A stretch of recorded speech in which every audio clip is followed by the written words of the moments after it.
Sabrina Marlier, archéologue au musée départemental Arts l'Antique, nous partage un de ses moments de grâce.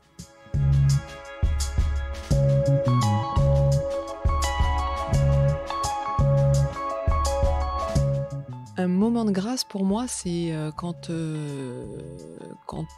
Aliénor, tu m'as posé la question d'un moment de grâce dans le cadre de mon travail.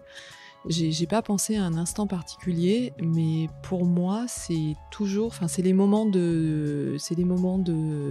opérationnels. À chaque fois que je suis sur le terrain en fouille, en fait, c'est toujours des moments de grâce. Et je l'ai d'autant plus réalisé l'année dernière que ça faisait 9 ans qu'on n'avait pas travaillé dans le Rhône. Bon, j'avais continué à faire des opérations par ailleurs de terrain, mais de retrouver effectivement le Rhône, toute l'équipe, notre équipe liée au Rhône, avec le musée et les collègues extérieurs, je me rends compte à chaque fois que ça, c'est des moments de grâce. Et que en fait, j'adore être sur le terrain, j'adore être être dans cette synergie avec l'équipe. Et c'est des moments très intenses parce que on met beaucoup de temps pour préparer les opérations, donc il faut que, quand on est sur le terrain, il faut que ce soit efficient, donc on est à fond en fait. On fait des grosses journées qui sont très intenses. Le soir, on continue à bosser parce qu'on prépare la journée du lendemain. Et donc pendant 1 mois, c'est un peu comme un moment suspendu. Et surtout quand ça se passe bien avec l'équipe, sur le terrain, etc. Et généralement, c'est le cas.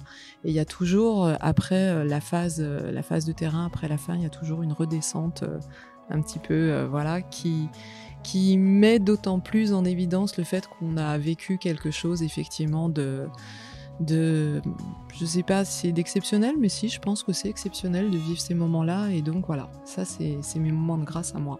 Et donc ces moments de grâce, j'imagine qu'ils doivent infuser tout au long de l'année quand tu es ensuite en post-fouille, dans le cadre de ton étude. Tu dois y repenser ou tu dois, par rapport au lien à l'objet. Oui, après c'est différent, c'est une autre étape, hein, mais en tout cas, c'est difficile à expliquer ces phases opérationnelles. C'est un peu comme des bulles. Et oui, après qui nous porte effectivement clairement. Et puis il y a aussi tout ce qui est lié aux liens qui se créent avec l'équipe, que ce soit sur le terrain mais aussi avec le musée, et qui renforce aussi les relations entre les uns et les autres. Et ça me fait réfléchir parce que je me dis, finalement, tu vis des choses vraiment très intenses, comme tu dis, dans une bulle. Et finalement, 9 ans sans fouille, ça a dû être Alors, c'est ce que je disais, j'ai fait du terrain. J'ai travaillé à Fos-sur-Mer avec des collègues, du DRASM et du CNRS. Avec David, on est allé travailler en Catalogne. J'ai fait de l'opérationnel. Et donc, effectivement, à chaque fois, j'adore ça. Mais le Rhône, c'est particulier parce que le Rhône, il y a quelque part, je pense que David, il partage ça aussi, c'est un peu notre équipe, dans la mesure où là, on est en responsabilité d'opération et qu'on porte. Et donc, du coup, il y a effectivement, il y a quelque chose il y a plus de responsabilité, il y a une implication, on va dire, qui est sans relâche sur la préparation, mais aussi pendant toute la période d'opération. Et le Rhône, il y a quelque chose de magique lié au Rhône, en fait. Voilà, je sais pas l'expliquer, mais... Pourtant, c'est des conditions qui me semblent extrêmement difficiles physiquement quand tu plonges et quand tu fouilles.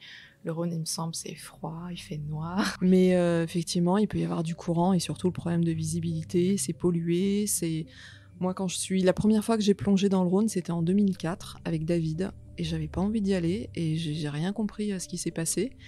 Et si j'ai continué après, c'est parce qu'il y avait tout le potentiel qu'offraient effectivement les découvertes du Rhône, notamment pour moi en termes d'épave. Et puis après, clairement, il y a eu cette dynamique liée à l'équipe. Bon, le point d'orgue, effectivement, ça a été l'année 2011. Mais ouais, il y a vraiment quelque chose de magique lié au Rhône. Et donc 9 ans effectivement d'absence dans le Rhône, ça paraît énorme. Et c'est assez marrant parce que à chaque fois, ça fait 9 ans, mais il y a 2 ans, on avait participé à une expertise avec David dans le Rhône de quelques jours avec le DRASM. Et pendant toutes ces années, depuis 2004 jusqu'à 2 ans, j'ai toujours anticiper, on va dire, la remise à l'eau dans le Rhône avec un peu des inquiétudes, un petit peu des cauchemars, effectivement pas forcément tranquille. Et là, c'est la première année, l'année dernière, où je suis retournée dans le Rhône très tranquille et vraiment, vraiment heureuse d'y retourner. Et bien, 9 ans plus tard, la magie du Rhône était toujours là, avec l'équipe, avec les découvertes et avec effectivement tout qui se passe bien.